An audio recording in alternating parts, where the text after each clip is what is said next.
Assalamu alaikum wa rahmatullahi wa barakatuh. Alhamdulillah thumma salatu wassalamu ala rasulillah. Ikhwa, ndugu zangu, baada ya kumshukuru Allah tabaraka wa taala na kuzihitaji rehma na amani zake subhanahu zimfike mbora wa umma huu ambaye si mwingine bali ni bwana mtume Muhammadin sallallahu alayhi wasallam, mtume ambaye ametumwa kwetu kwa sifa nyingi sana alizopewa naye Allah tabaraka wa taala, pale Mwenyezi Mungu subhanahu wa taala alipomsifia akisema wa innaka la'ala khulqin adhim.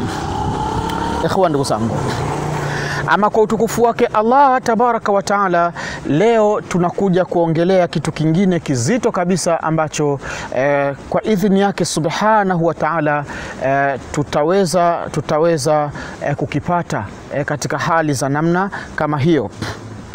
Leo tunakuja kuletea ndoto yangu maisha yangu. Nakuja kuletea ndoto yangu maisha yangu. Usikubali kuipoteza ndoto yako, usikubali kuitupa ndoto yako. Kwa hakika utakuwa umepoteza kitu muhimu sana katika maisha yako.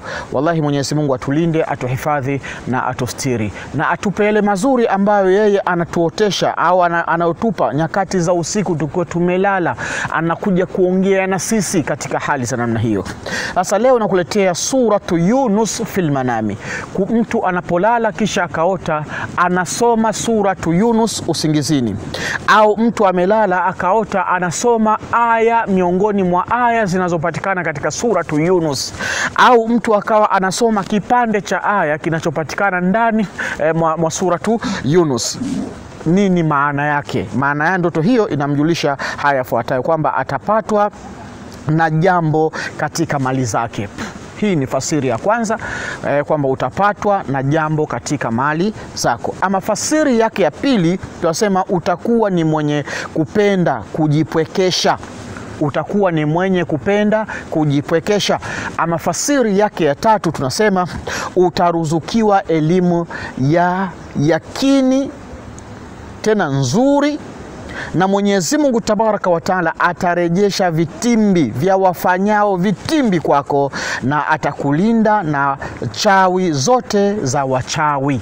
Ndiyo maana ya kuota unasoma suratu Yunus fil manami. Katika hali za namna hiyo, inshallah Mwenyezi Mungu tabaraka wa taala atufanyie wepesi. Yale mazuri Mwenyezi Mungu atupe, na yale mabaya Mwenyezi Mungu atuondoshe, kwa sababu tayari ameongea nasi na ametueleza namna gani kinachoenda kutokea katika maisha yetu baada ya kuota tunasoma suratu Yunus. Sasa yale mazuri, nini cha kufanya ili yale mazuri uweze kuyafikia, lakini pia nini mazuri ya kuweza mabaya kuweza kuyaondosha ambayo umebashiriwa wakati wa usingizi wako. Basi biidhnillah tabaraka wa taala endelea kufuatana na mimi katika channel yetu hii pendwa. Kabla hujaondoka, nipende kuambia hapo chini ya video hii kuna maandishi mekundu yameandikwa subscribe. Yabonyeze maandishi hayo mara moja, kisha itakuja alama ya kengele, nayo hiyo tena ibonyeze mara moja.